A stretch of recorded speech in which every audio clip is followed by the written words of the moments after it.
It looks like she's mostly unchanged, except for the hair.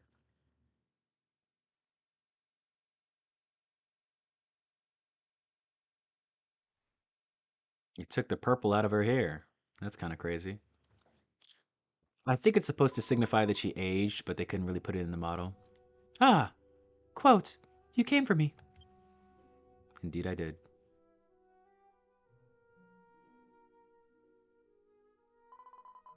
Seeing you again is like a dream. Thank you for keeping your promise.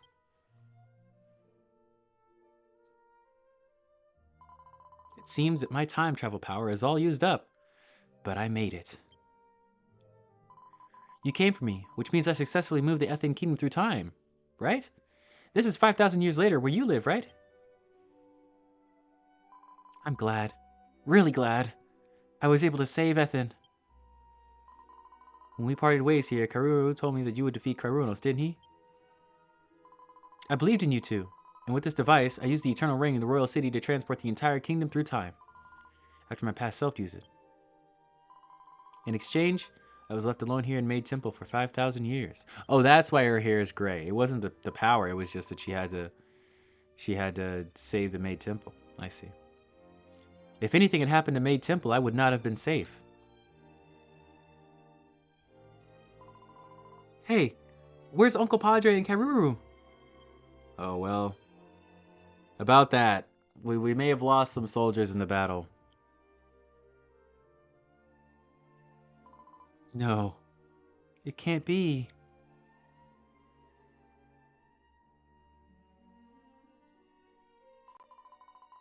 Maybe I'll never see them again. I feel like I've been dreaming all this time, even though I've been for 5,000 years in frozen time. I had dreamt that we would all live happily ever after in peace. Uncle Padre, Aunt Marone, Quard, and Foraz. And I fucking hate this game because I got disconnected from the cutscene. We'll be right back after these messages. Okay, guys, sorry about that. We're back at it. Let me get this cutscene back here going on. Cutscene in unexpectedly. We're gonna view the cutscene. We're just gonna skip through a little bit of it here. Skip through the dialogue and whatnot. I'll just cut back to where we were before. Feel like I've been dreaming all this time, even though I've been asleep for 5,000 years in frozen time. I dreamt that we would all live happily ever in peace. Uncle Padre, Warren, Quad, Faras, and okay, we get it, we get it, we get it.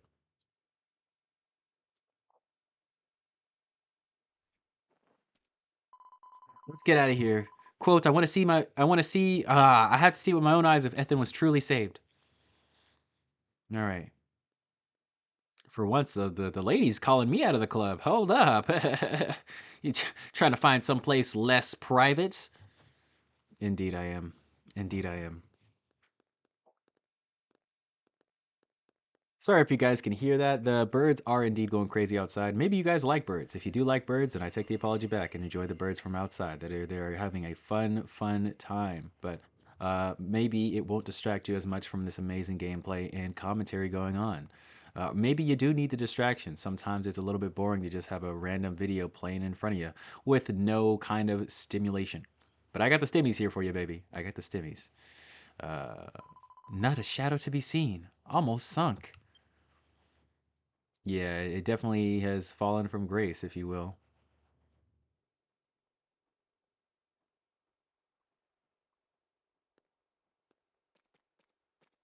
Yeah, it's okay when there's no, um, I mean, when there's sound going on, but when there's no sound, it's something that I can hear from outside, just the birds going crazy. And of course, it's midday, so they're more inclined to make noises. But yeah, it is what it is. One other reason why I try to record at night when I'm in the new place, but I just like the night more in general. That's Kimball. Thank goodness, so many lives have been spared from a future of destruction. She sees the town, she sees the island, but I can never see the color of that sweet sky anymore. And the royal palace remains lost. Can't save everything. Oh, shining, shining, glistening, glistening. Oh, never mind. That's not a good thing. Or is it? It is a flashback.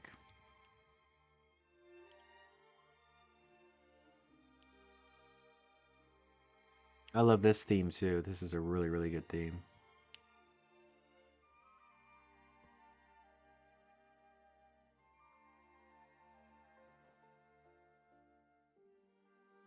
Oh, there's the king.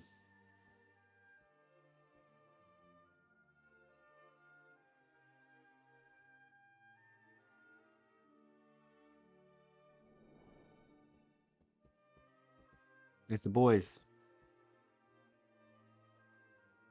And the other boy. All my boys are here. All my fellas. All my fellas. It doesn't seem like they can see her though, so this is just sort of a memory.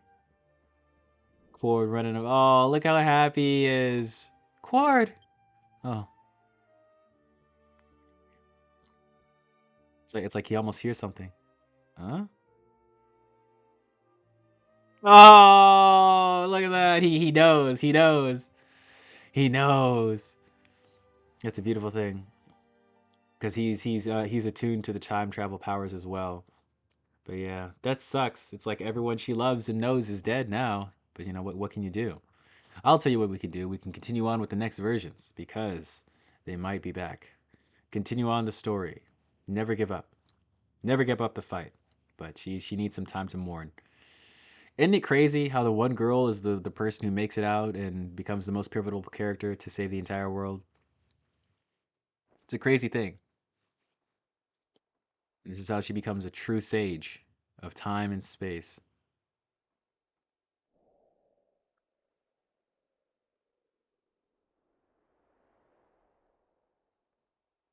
Yeah, girls indeed are more cautious than guys, so it actually does make a lot of sense. They usually live longer in general. I've revived the Ethin Kingdom, which is not supposed to exist in this time. I may have distorted history,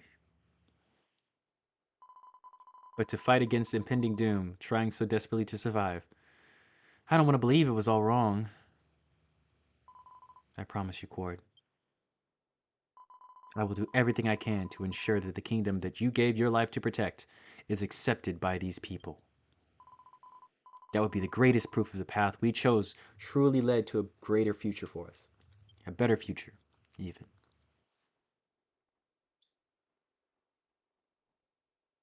Oh, beautiful speech. Right? Right. Right. Left. I mean, screenshot. Oh, right. And that is indeed the true ending of version 4. All right.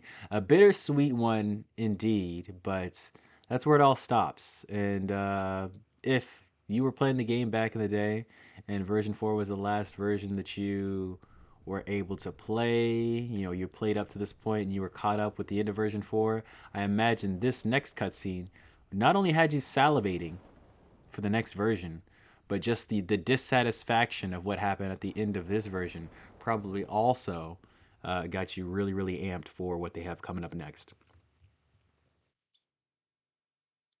But we're gonna watch this cutscene just because I do love this cutscene. This is setting up the next version for us.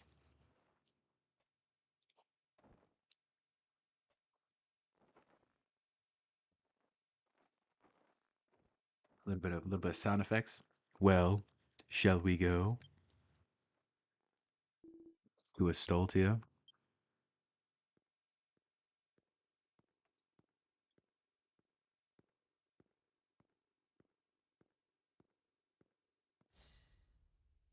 Ooh, spooky.